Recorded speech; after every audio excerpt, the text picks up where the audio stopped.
Kalau kita lihat, kes ini melibatkan banyak agensi di peringkat pusat dan juga kerajaan negeri. Premis tersebut tadi dilaporkan tidak memohon lesen sejak daripada tahun 2014 tetapi masih lagi beroperasi sehingga tahun 2020 ni. Komen Saudara Piara. Ini memanglah kita panggil grey area. Dan kalau kita nak tunggu Jabatan Alam Sekitar ambil tindakan sebagai contoh, ya, memanglah kita tahu kita ada Akta Kualiti Alam Sekeliling. Dan ia memberi kuasa kepada Jabatan Alam Sekitar untuk menangkap orang yang mencemar. Dan pada waktu yang sama, kita ada PBT. So, apa yang kami telah pun cadangkan, especially dengan isu-isu yang berlaku sekarang, pada hari Isnin yang lepas, kami telah menghantar mengutus surat kepada Perdana Menteri dan juga semua Menteri Kabinet. Sebab kita tak nak terlepas salah seorang, nanti kata ada yang tak dapat. Ya, kita beri pada semua, kita berikan dua perkara penting yang mereka perlu lakukan dahulu. Yang pertama adalah untuk tambah satu seksyen baru di Akta Kualiti Alam Sekeliling, di mana jika berlakunya pencemaran, ya, setiap pihak yang terjejas boleh menuntut. Dengan kes Mahkamah Jabatan Alam Sekitar. Tak perlu buat kes baru. Ya, di mana sekarang, kalau seorang pesalah itu ditangkap, dia perlu bayar denda. Yang keduanya, dia kena bayar kos pembersihan. Contoh, sungai tercemar.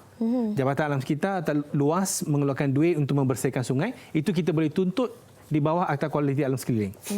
Tapi kerugian yang dialami oleh contoh syarikat perawatan air, industri-industri yang menggunakan air untuk beroperasi. Contoh, kalau kita nak buat sarung getah.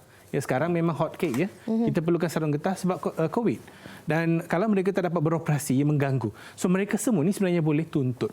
Dan perkara kedua yang sangat segera perlu dilakukan adalah untuk meningkatkan kaedah siasatan dibuat.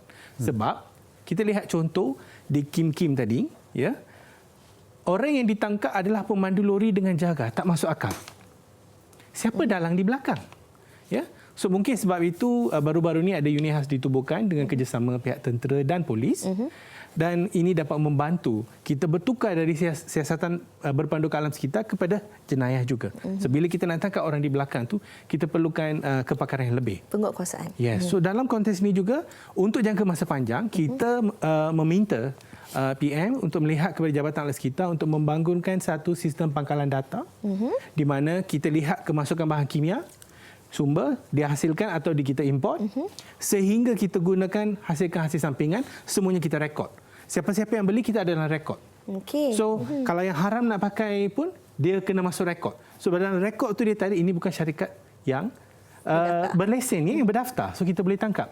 Dan konteks sesama juga, kita meminta kerajaan untuk membawa Jabatan Alam Sekitar latihan kepada pegawai-pegawai PBT untuk kenal pasti lokasi-lokasi yang sensitif ni, apakah syarikat-syarikat yang sedang beroperasi, dan kita masuk dalam pangkalan data. Dan yang ketiga, kita minta mereka untuk memastikan kaedah standard pelepasan air ini kita ubah. Sebab apa yang kita buat sekarang, kita ada satu sistem, semua orang melepas ke sungai. Tapi masalahnya sungai kita ada had tampung. Had tampung kita dah melepasi, sungai akan tercemar walaupun kita ikut sistem yang sudah ada, ya. So ini antara yang kita sudah berikan kepada PM, kita harapkan yang terbaik.